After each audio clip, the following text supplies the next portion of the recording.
Hi guys, welcome back to my channel. Today we'll be making carne con papas. The ingredients you'll be needing today would be 1 pound of carne ranchera, cilantro, tomato, onion, jalapenos, chile poblano, potatoes, and garlic. This one's cut up already. You will also be needing nor suiza and meat seasoning. This is a seasoning that I use. So this is how you'll be cutting your meat.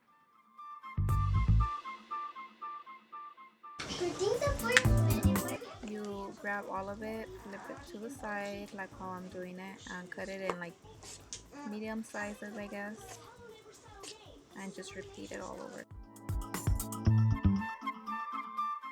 So now you're gonna grab your pan and you are gonna add some oil.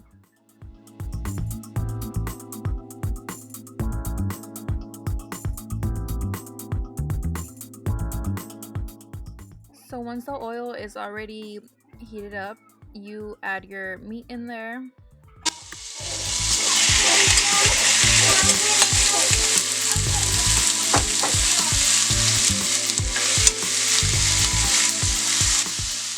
So now we are gonna season the meat. This is the seasoning that I use.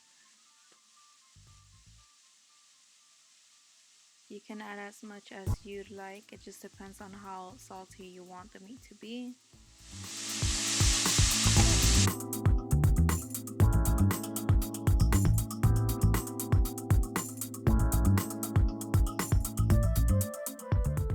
Meanwhile, I cut up my onions, tomatoes, and chile. Once your meat starts to look cooked, you add your onions.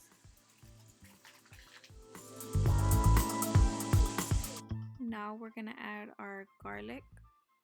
Like I said, this garlic is already chopped up. I'm just gonna grab a little bit and add them onto my meat.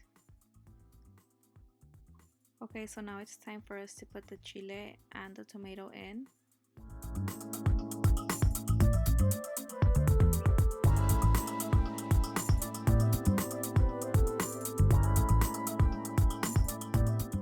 Next, we will be putting our potatoes in with our vegetables.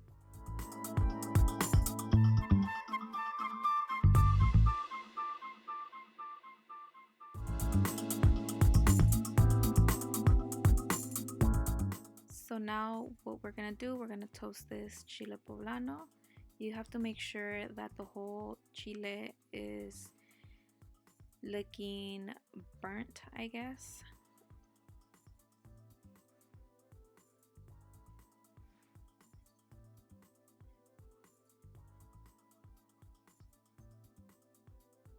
Once it is done, you're gonna grab a bag, any type of plastic bag that you can find, and you are gonna put your chile in there. This is how your chile is supposed to look like. Okay, put it inside your bag and you're gonna tie it up.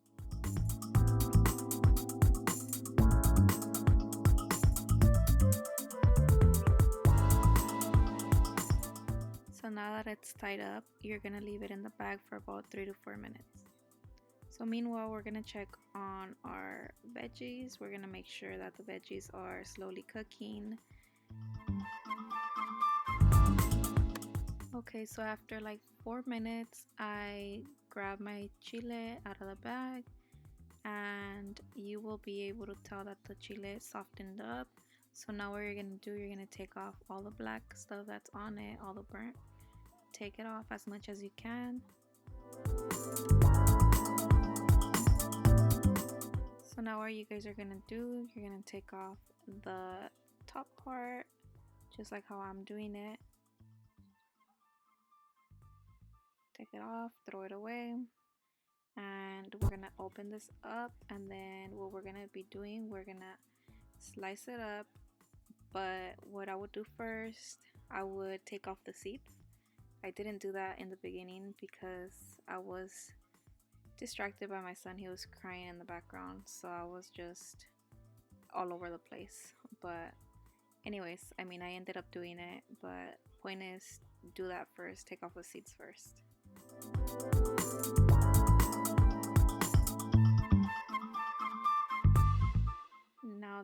have done that, you make sure you put your chile on to your pot and then mix it up. Make sure the whole time you have your flame on low. That way it makes sure that the potatoes start to soften up and all your vegetables as well. Once you have done that, what we are gonna do, we're gonna cover this up for a little bit, about 2 minutes.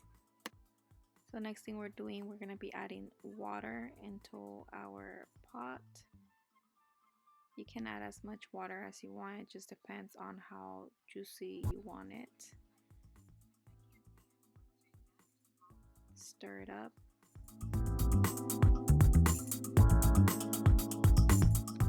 And this is where we put Nor Suiza. So it just depends on how much you want to add. Just depends how salty of a person you are.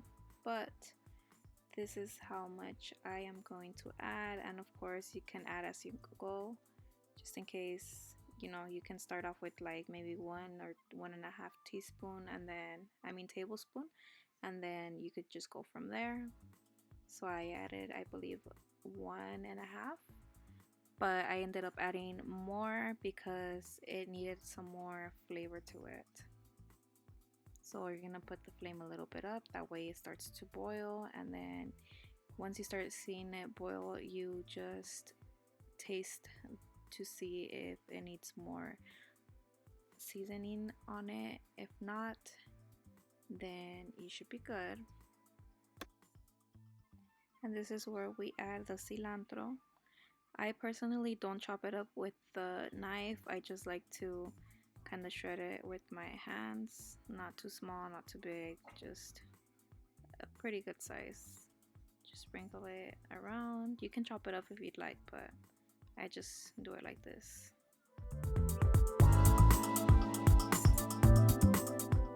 So now we're gonna go ahead and taste it and see if it is good. If not, we are just gonna end up adding some more seasoning. Seasoning that I put is the Nor Suiza, the chicken broth, as some of you might know or know it by. So I ended up putting more because it still needed a little bit more flavor. So like I said, just add as you go.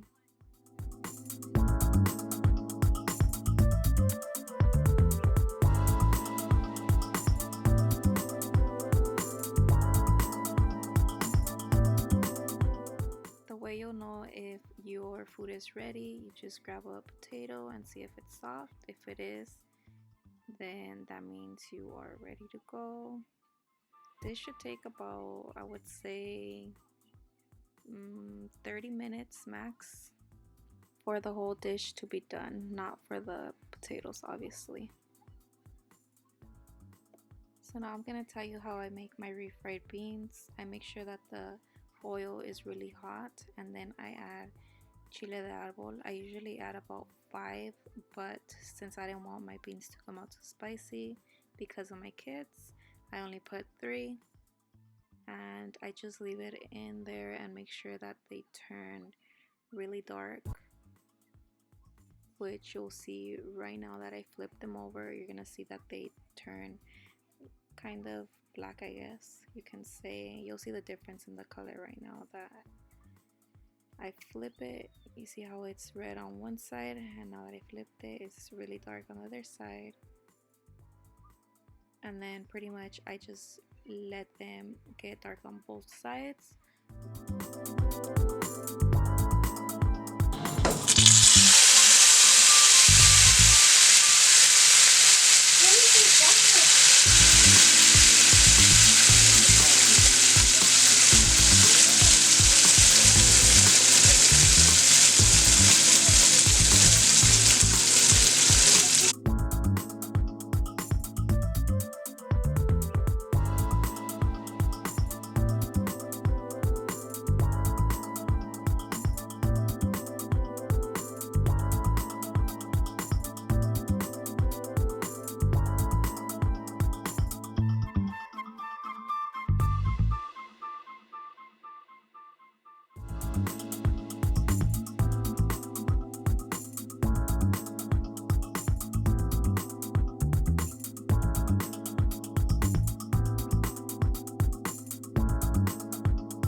you taste them to see if they need salt. Mine needed salt, so I am gonna add a little bit of salt onto here.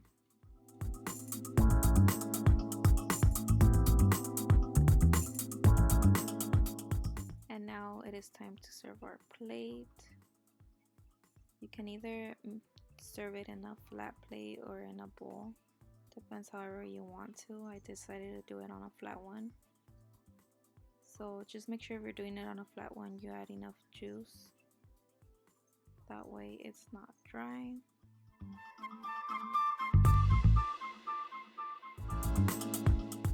Now we are going to add our refried beans. You can either add beans or rice or both, but I decided to only make beans with this time. And you guys can add any type of cheese you guys want on top of the beans if you guys like. I like to use queso fresco for this, so I will be adding some on top. And that is it. This is the final result. It's super easy and quick to make, and it's super good as well. I hope you guys like this recipe. Let me know in the comments what you guys think of it.